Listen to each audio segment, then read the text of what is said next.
Vijayawada university మంచి భవిష్యత్తు కోసం తెలుగు విద్యార్థులు ఇష్టపడే యూనివర్సిటీ. కాల్ 9059052378 9059052379. నమస్కారం, వెల్కమ్ టు ఐడ్రీమ్. ధర్మ మార్గం విత్ విజిత కార్యక్రమానికి స్వాగతం. ప్రస్తుతం మనతో పాటు ఉన్నారు ప్రముఖ ఆధ్యాత్మికవేత్త, జ్యోతిష్య పండితులు సుభాష్ శర్మ గారు. ఇప్పుడు వారితో మాట్లాడి మరిన్ని విషయాలు తెలుసుకుందాం. నమస్కారం గురుగారు. గురుగారు, గత కొన్ని రోజులుగా మనం ఒక వ్యక్తి గురించి ఎక్కువగా వింటున్నాం. అప్పాజీ అని చెప్పి, మల్లికార్జున ముత్యం ఆయన అసలు పేరు. బెంగళూరు ఆ సమీప ప్రాంతంలో అనుకుంటా ఆయన ఉండేది. ఫేస్ చూడగానే ఒక మనిషిది, అది ఫోటో రూపంలో అయినా సరే, డైరెక్ట్గా అయినా సరే, పేరు, ఆయన మొబైల్ నెంబర్తో సహా చెప్తున్నాడని చెప్పి, నిజంగా ఈయన మనకు దేవుడే పంపించిన మరొక రూపం, మనందరినీ అనుగ్రహించడానికి, మనందరి కోరికలు ఇబ్బందులు తీర్చడానికి అని చెప్పి చాలా మంది నమ్మిన వాళ్ళు ఉన్నారు. కానీ మరికొంతమంది ఆయన ఫేక్, అసలు అదంతా కూడా ఒక ట్రాష్ అనే వాళ్ళు ఉన్నారు. అసలు ఏంటి ఆయన గురించి నిజంగా ఆయన నమ్మొచ్చంటారా? ఆల్రెడీ ఫేక్ అని చాలా వరకు తేల్చేశారని నేను అనుకుంటున్నాను. మీరేం చెప్తారు ఆయన గురించి? ఒకటి తెలియజేస్తాము. ముందుగా ప్రేక్షకులందరికీ శ్రీమాత్రే నమః, శ్రీ గురుభ్యో నమః. ఎవరు కూడా దీనిని వ్యక్తిగతంగా తీసుకోకూడదు. ఎందుకంటే నాకున్నటువంటి సమాచారం మేరకు, నాకున్నటువంటి నాకు దగ్గర ఉన్నటువంటి వాళ్ళు వెళ్ళి అక్కడ చూసి వాళ్ళకు ఉన్నటువంటి అనుభవాలు నాతో చెప్పారు కాబట్టి ఆ అంశాలు దృష్టిలో పెట్టుకొని మీకు చెప్తాను. అలాగండి. ఇక్కడ మల్లికార్జున ముత్య, ఆయన వయసు కేవలం 23 సంవత్సరాలు మాత్రం, 23, 24 ఏదో ఉంటాయి.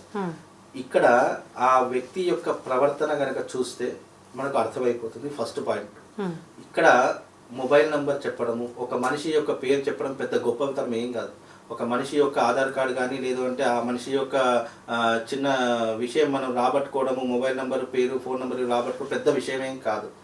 ఇక్కడ అవి చెప్తే ఏదో దేవుడు, నడిచేటటువంటి దైవంతో సమానం, కష్టాలన్నీ తీర్చేస్తాడు అని చెప్పి నమ్మి ఎవరైతే పోతున్నారో మూర్ఖులు అని అర్థం. రెండో పాయింట్ ఏంటి అని అంటే నాకు అక్కడికి వెళ్ళి ఆయన అక్కడ చెప్పేటటువంటి వ్యక్తులు కూడా ఆయనకు సాన్నిహిత్యంలో ఉన్నటువంటి వ్యక్తులు కావచ్చు, లేదా అక్కడ 365 డిగ్రీస్ ఆయన ఎక్కడెక్కడైతే ఆశ్రమం అక్కడ 365 డిగ్రీస్ అన్ని చోట్ల దాదాపు 50-60 కెమెరాలు ఎప్పుడూ కూడా రన్ అవుతూనే ఉంటాయి. 365 డిగ్రీస్ మూవ్ అయ్యేటట్టు కెమెరాలు ఉంటాయి, రొటేటెడ్ కెమెరాస్. అక్కడ ప్రతి ఒక్క వ్యక్తిని ఆయన కానీ, ఆయన అనుచరులు కానీ, ఆయన టీం మెంబర్స్ కానీ అందరు అబ్జర్వ్ చేస్తారట. చేసిన తర్వాత ఒక వ్యక్తి ఒక 3-4 రోజులు అక్కడ ఉన్నటువంటి వ్యక్తిని మాత్రం పిలుస్తాడు తప్ప, ఇప్పుడు మీరు నేరుగా వెళ్ళి ఆయన కలుద్దామంటే ఎవరికి టైం ఇవ్వడట. ఒక 3-4 డేస్ అక్కడ ఉన్న తర్వాత, నీ ఇన్ఫర్మేషన్ గ్యాదర్ అయిన తర్వాత, మొత్తం అన్నీ తెలుసుకున్న తర్వాత అప్పుడు నీ ఇన్ఫర్మేషన్ ఆయన దగ్గరికి వెళ్తుంది. అప్పుడు నిన్ను మాత్రం పిలుస్తాడు తప్ప పక్కనున్న వాళ్ళతో కూడా మాట్లాడలేడు ఆ వ్యక్తి. కాబట్టి మీ ఇన్ఫర్మేషన్ గ్యాదర్ అయ్యింది అనుకోండి, మీకు తెలియకుండా మీ పేరు, మీ ఫోన్ నెంబర్ చెప్పాడు అనుకోండి, మీరు ఆశ్చర్యపోతారు. ఆ ఆశ్చర్యంలో మీకున్నటువంటి బాధలు చెప్తారు. ఆ బాధలు ఎస్ ఆర్ నో రెండు చెప్తారు. అయితే ఎస్ అవుతుంది, లేకపోతే నో అవుతుంది. ఆ ఎస్ అన్న దానికి మీరు వెంటనే ఎస్ కాదు కదా, ఇంటికి వెళ్ళిన తర్వాత ఒక వారం రోజులు 10 రోజులు చూస్తారు, అయ్యో అప్ప చెప్పినా కూడా కాలేదని చెప్పేసి లైట్ గా తీసుకుంటారు. ఇక్కడ ఏమవుతుంది, ఇదే ఇంపాక్ట్ అక్కడ కనిపిస్తుంది. మీ ఇన్ఫర్మేషన్ గ్యాదర్ అయిన తర్వాత మిమ్మల్ని పిలుస్తాడు, మీ ఫోన్ నెంబర్, పేరు చెప్తాడు, మీ ఫోటో చూపెట్టినా కూడా అన్ని చెప్తారు. ఇప్పుడు ఒక ఆధార్ కార్డు ఉంటే మీ ఫోన్ నెంబర్ తెలుస్తుంది, మీ అమ్మ పేరు తెలుస్తుంది, మీ నాన్న పేరు తెలుస్తుంది, మీరు ఎన్ని వెహికల్స్ వాడుతున్నారో తెలుస్తుంది, ప్రతి ఒక్క ఇన్ఫర్మేషన్ తెలుస్తుంది. అలా చాలా మంది ఏం చేస్తారంటే, కొంతమంది అవన్నీ అవసరం లేదు, మీరు ఒక 2 కానీ 3 కానీ మీకు అక్కడ ఒక 2-3 రోజులు ఉన్నారనుకోండి, ఇంటరాక్ట్ అవుతుంది. అయ్యో నేను చాలా దూరం నుంచి వచ్చాను, ఇట్లా హైదరాబాద్ నుంచి వచ్చానండి, నా పేరు విజిత అండి, ఇట్లా నాకు ఈ చిన్న సమస్యలు ఉన్నాయి అందుకే వచ్చానండి అని చెప్పి ఎవరికో ఒకరికి చిన్న బాధ చెప్పుకుంటారు. జరిగేటటువంటి విధానం. అవి ఏం చేస్తారు, ఆ చెప్పేవాళ్ళు, అడిగేవాళ్ళు ఎవరు ఉంటారంటే ఆయన అనుచరులే ఉంటారు. ఆయన అనుచరులు ఆ సందేశాన్ని ఏం చేస్తారు, వాళ్ళకి తెలియదు. అక్కడ ఒకరినొకరు పరిచయం లేనట్టుగా బిహేవ్ చేస్తారు, మీకు తెలియదు.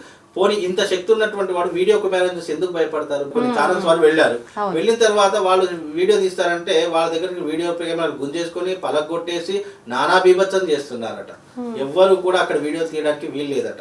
అంటే అది మనం నెగిటివ్ గా తీసుకోవచ్చు, వాళ్ళకి అది ఎక్కువగా అంటే చూపించుకోవడం ఇష్టం లేదు, అలా పాజిటివ్ గా 2 రకాలుగా కూడా ఆలోచించవచ్చు కదా. చూపించడం ఇష్టం లేనటువంటి వ్యక్తి Instagram, social media, Facebook, Twitter ఇవన్నీ అవసరం లేదు కదా మరి. కానీ అంటే ఆయన గురించి పాజిటివ్ గా మాట్లాడే వాళ్ళు చెప్పే ఇంకొక మాట ఏంటంటే, ఆయన ఎవరి దగ్గర ₹1 ఆశించలేదు, ఏమీ తీసుకోలేదు, కాబట్టి ఆయన ఇవన్నీ చేయడం వల్ల ఆయన కొరిగింది ఏంటి? అప్పుడు ఆయన తప్పు ఎలా అవుతాడు? ₹1 తీసుకోలేదు, ₹1 తీసుకోకుండా ఇంత 100 మందికి భోజనాలు పెట్టడం సాధ్యం కాదు కాదు కదండి.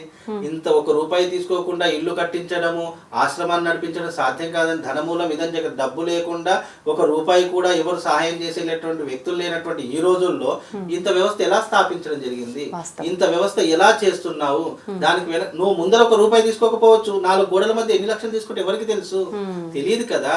కాబట్టి ఇవన్నీ జిమ్మిక్లు మ్యాజిక్లు ఉంటాయండి. మ్యాజిక్ చేసే భావాలు నమ్ముతారు కానీ నిజం చెప్పే వాళ్ళని ఎవరు నమ్మరు కదండి ఈ రోజుల్లో. అలా ఉంటుంది. నేను ఆయన ఫేకా ఆయన రియలా నాకు సంబంధం లేదు. నాకు తెలిసినటువంటి వారు ఈ రకంగా చెప్తున్నారు. నాకు తెలిసినటువంటి వాడు పాపం 4 రోజుల నుంచి అక్కడే కూర్చున్నాడు, దోమల్లో ఎండలో నానుకుంటూ వర్షంలో తడుచుకుంటూ అనవసరంగా అక్కడ కూర్చొని నానా కష్టపడు. అతని దగ్గర ఎప్పుడు వెళదామనుకున్నా పక్క కంచెలు తోసేయడమే, తోసేసి ఉంటే ఉండు లేకుంటే ఇక వేరే రకమైనటువంటి మాటలు పదజాలం వాడుతూ ఉంటే ఉండు లేకుంటే వెళ్ళిపో. ఇదంతా వింటుంటే మీరు చెప్పినట్టుగా అక్కడ వెళ్ళి చూయించుకున్న వాళ్ళు కూడా ఖచ్చితంగా వాళ్ళకి సంబంధించిన వాళ్ళే ఉన్నారేమో అనే మాట ప్రతి ఒక్కరికి అర్థమవుతుంది. అయితే దీంట్లో 2 రకాల విధానాలు అండి. అయితే ఎవరు రాకపోతే వాళ్ళకి సంబంధించిన వ్యక్తులకి చెప్తారు చుట్టుపక్కల వాళ్ళు ఆశ్చర్యపోవాలని. రెండవది ఏంటి అని అంటే గనక మన ఇన్ఫర్మేషన్ గ్యాదర్ చేసి మనల్ని పిలిచినట్టుగా చేసి మన వివరాలు చెప్తారు. అంతే తప్ప పెద్ద నీ పేరు నీ ఫోన్ నెంబర్ చెప్తే నీకు ఒరిగేది ఏమైనా ఉందా? నీకు జరగబోయేటటువంటి సంఘటనలు చెప్పు, నీకు జరగబోయేటటువంటి ఇబ్బందులు చెప్పు, అమ్మా నీ భవిష్యత్తులో ఇలా జరగబోతుందమ్మా జాగ్రత్తగా ఉండని చెప్పి హెచ్చరించు. ఇలాంటివి చెప్తే ఏదైనా మనకు మంచి జరుగుతుంది తప్ప నీ పేరు ఫోన్ నెంబర్ చెప్తే నాకు ఏం వస్తుంది చెప్పండి. కాబట్టి నమ్మాలంటే జనాలు ఇలాంటి చిన్న చిన్న ట్రిక్స్ చేయాలి. ఈ ట్రిక్స్ వల్లనే కదండి మీడియా అంత హైలైట్ చేస్తుంది.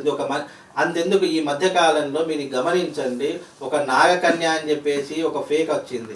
అందులోని ఎర్రవరంలో ఇంతకుముందు గతంలో ఒక చిన్న పిల్లవాడు భవిష్యత్తు చెప్తున్నాడని చెప్పేసి చాలా పబ్లిసిటీ చేశారు. అలాగే ఈ మధ్య కాలంలో ఒక నేను నాగకన్యను నేనే దేవతను అని చెప్పుకొని తిరిగి ఆమె వచ్చింది. ఇలా ఎంతమంది పుట్టుకొస్తున్నారండి.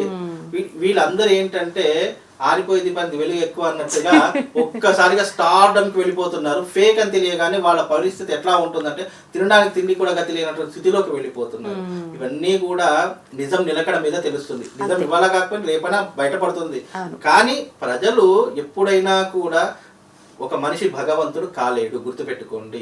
మనిషే కాకపోతే అతను చేసే సాధన వల్ల లేదా అతను ఆచరించే దైవిక ఆరాధన వల్ల అతను చెప్పినటువంటి కొన్ని మాటలు నిజమవుతున్నాయి అని అనుకున్నప్పుడు మనకు కొన్ని సంఘటనలు జరుగుతాయి. కానీ ఈ వ్యక్తి మాత్రం 20 సంవత్సరాలు తపస్సు చేసిన వ్యక్తులే ఈ మధ్య కాలంలో చాలా మంది ఏమీ తెలియక ఊరికే కూర్చుంటున్నారు.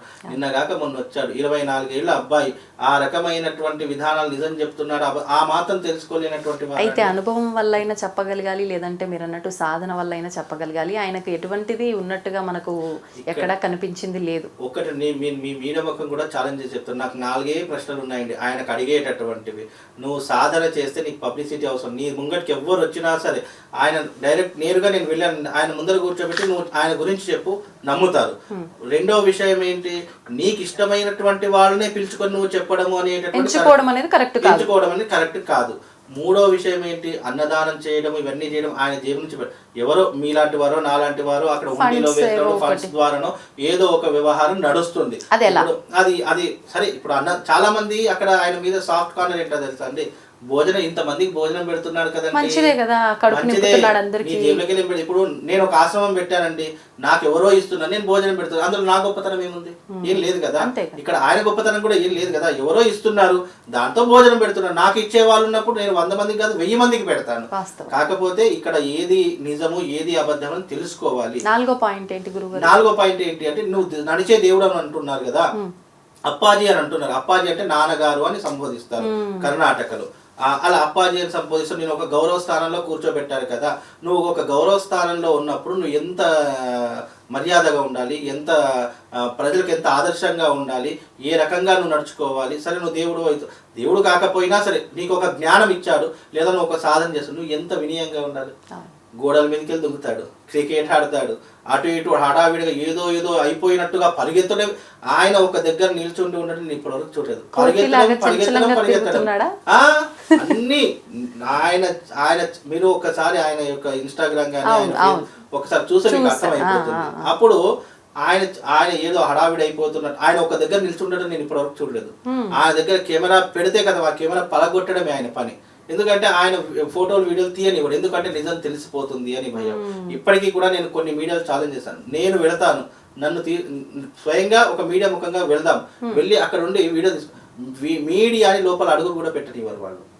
ఏదైనా తీసుకుంటే దొంగచాటుగా తీసుకోవాలే తప్ప అక్కడ మీడియా వచ్చిందండి మాకు ఇట్లా అప్పాజీ గారితో ఇంటర్వ్యూ కావాలి, ఆయన నిజమా ఫేక్ అని తెలుసుకోవాలి అని అనుకుంటే ఆయన ఇంటర్వ్యూ కాదు కెమెరా ముందుకు కూడా రాలేడు. అంటే ఆయన నిరూపించుకునే అవకాశం వచ్చింది కాబట్టి ఆయన నిరూపించుకోవాలి ఇప్పుడు ఏదో ఒక మీడియా ద్వారా. 100%. ఇప్పుడు ఇప్పుడు ఆయన గురించి మాట్లాడడం వల్ల నాకు ఒరిగేది ఏం లేదు. ఆయన ఫేకా ఒరిజినల్ అయినా కూడా నాకేం ఒరిగేది ఏం లేదు. కాకపోతే ఏంటంటే ఇప్పుడు కర్ణాటకలో ఉంది కదా, అక్కడ వెళ్తున్న ప్రతి ఒక్కరు కూడా తెలంగాణ ఆంధ్ర వాళ్ళే తప్ప కర్ణాటక వాళ్ళు ఒక్కడు కూడా ఉండడండి. అక్కడ లోకల్లో ఉన్నటువంటి వాళ్ళే ఆయన దగ్గరికి రావట్లేదు. ఎందుకు మన వాళ్ళు ఇంత ఎగబడిపోతున్నారు అనేది అర్థం కాలేదు ఫస్ట్ ఆఫ్ ఆల్. సరే ఫోన్ నంబర్ పేరు చెప్పడం వల్ల ఏం ఉరుగుతుందో నాకు తెలియదు. ఒక మనిషి ఇన్ఫర్మేషన్ ఇప్పుడు ఒక సెలబ్రిటీ వెళ్ళాడు అనుకో, ఆయన ఇన్ఫర్మేషన్ ఆటోమేటిక్ గా ఎంతో కొంత జరుగుతుంది. చాలా మంది ఎమ్మెల్యేలు వెళ్తున్నారండి, పెద్ద పెద్ద సినిమా స్టార్ సెలబ్రిటీలు వెళ్తున్నారండి. అవును, ఒక సెలబ్రిటీ యొక్క మినిమం నాలెడ్జ్, మినిమం ఒక ఐడెంటిటీ ప్రతి ఒక్క గూగుల్లో ఉంటుంది. అది చెప్తే పెద్ద గొప్ప కాదు కదా. నీకు రాబోయేటటువంటి అవాంతరాలు చెప్పు, నీకు జరగబోయేటటువంటి నష్టం గురించి చెప్పు. లేదు నువ్వు మనిషి గురించి చెప్పలేదు, ప్రకృతిలో జరిగే వైపరీత్యాల గురించి చెప్పు, భూకంపాల గురించి చెప్పు, లేదా రేపు నీకు యాక్సిడెంట్ అవుతుంది అని చెప్పు. అప్పుడు మనిషి జాగ్రత్త పడతారు. నీ పేరు ఫోన్ నెంబర్ తోటి నాకేం చేసింది అయ్యా నాయన, అవన్నీ కూడా చెప్తున్నాను కదా, ఫేక్. 100% ఇది ఫేక్. మీరు ఎప్పుడైనా గుర్తుపెట్టు. మీరు అన్నట్టుగా పూటకొకరు పుట్టుకొస్తున్నారు, పుట్టగొడుగులాగా ఇలాంటి వాళ్ళంతా. జనాలు అసలు ఎవరిని నమ్మాలో ఎవరిని నమ్మొద్దో కూడా మీరు అన్నట్టు నిజమైన వాళ్ళనే నమ్మట్లేదు, ఫేక్ వాళ్ళని నమ్ముతున్నారు అని అంటే వాస్తవానికి వాళ్ళని తప్పు పట్టాలో లేదో కూడా అర్థం అవ్వట్లేదు. అసలు జనాలంతా ఒక క్లారిటీకి రావాలి ఫస్ట్. ఏదున్నా ఆ భగవంతుడు ఎలా నడిపిస్తే అలా మన ఆలోచన విధానాన్ని బట్టి వెళ్తుంది. కానీ ఇలాంటి వాళ్ళ వల్ల ఇంకోటి, భగవంతుడు ఉన్నాడండి, భగవంతుడు లేడు అని కాదు. కాకపోతే భగవంతుని నమ్మండి. ఇలాంటి వాళ్ళని అంటే ఇలాంటి ఫోన్ నెంబర్ చెప్పడం, పేరు చెప్పడం పెద్ద విద్య ఏం కాదు. అది ఎవరైనా చెప్పగలుగుతారు, అది సాధన చేయడం వల్ల కూడా చెప్పగలుగుతారు. అలా చేయడం వల్ల ఏమీ లేదు. ఇది అంతా కూడా ఇన్ఫర్మేషన్ గ్యాదర్ చేసి ఈ వ్యక్తికి సమాచారం అందిస్తే ఆయనను ముందర పెట్టుకొని ఆయన అనుచరులు అందరూ కూడా రౌడీజం చేసి ప్రజల మీద నానా రకాల దూషణలు చేస్తున్నారు, నానా రకాలైన ఇబ్బందులు పెడుతున్నారు. ఒక్కొక్కడు 3 రోజులు వారం రోజులు అక్కడే ఉండి పడిగాపులు కాసే ఆ వ్యక్తులకు చెప్పండి అయ్యా సమాచారము, ఏదైనా బాగుపడతారు. అంతేగాని నాకు నీ గురించి తెలుసు కాబట్టి నువ్వే రావాలి, ఒక ఎమ్మెల్యే వచ్చాడు కాబట్టి అతను ప్రత్యేకంగా విఐపి ట్రీట్మెంట్ ఇవన్నీ అవసరం లేదు కదా. నువ్వు అలా ఇస్తే బాబావి కాదు, సన్యాసివి కాదు, అసలు ఏమే కాదు. నువ్వు నిజంగా నీ దగ్గర శక్తి ఉంటే గనక నువ్వు మీడియా ముందరికి వచ్చి నీ యొక్క అసలు ఏం చెప్పాలనుకుంటున్నావు ఆయన నోటి ద్వారా చెప్తే అది తెలుస్తుంది. నిజం ఇప్పటి కాకపోయినా నిలకడ మీద తెలుస్తుంది, ఖచ్చితంగా తెలుస్తుంది. అలా వెలిగినటువంటి ప్రతి ఒక్కరూ కూడా మళ్ళీ వాళ్ళు ఫేక్ అని చెప్పి మన మీడియా ముందే ఎన్నో రకాలుగా తెలిసినటువంటి సంఘటనలు ఉన్నాయి. ఇది కూడా ఎప్పుడు ఒకప్పుడు నిజం బయటపడుతుంది. నిజం తెలవనంత వరకు రాజు రాజే, నిజం తెలిసిందా రాజు కూడా దొంగగా నిలబడతారు, దోషిగా నిలబడతారు. వాస్తవం మీరు అన్నది.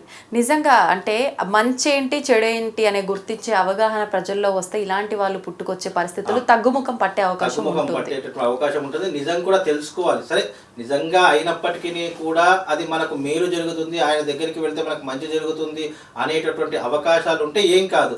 నేను అక్కడికి ఆ ఫోన్ నెంబర్ చెప్తున్నాడు, పేరు ఎలా చెప్తున్నాడు తెలుసుకోవడానికి కాదు, నీ భవిష్యత్తు ఏంటో తెలుసుకోవడానికి వెళ్ళు. అది ఒకవేళ నిజంగా జరిగిందా అంటే పర్వాలేదు, విశ్వసించినా తప్పులేదు. కానీ ఇదంతా కూడా ఇన్ఫర్మేషన్ గ్యాదర్ చేసి అంతా కూడా చెప్పిన తర్వాత ఇది నిజమే అనుకుని నువ్వు భ్రమ పడిపోయావా, ఆ భ్రమలోనే మునిగిపోతావు. భ్రమ నుంచి బయటకు రండి, వాస్తవాల్లోకి రండి. అప్పుడు నిజమా అబద్ధమా ఒకసారి గుర్తించండి, మీరు పరీక్ష పెట్టండి. అప్పుడు ఆ తర్వాత నమ్మడమా నమ్మకపోవడమా మీకు భగవంతుడు విచక్షణ జ్ఞానం ఇచ్చాడు, ఆ జ్ఞానంతో ఆలోచించి ముందుకు వెళ్ళండి. ధన్యవాదాలు గురుగారు.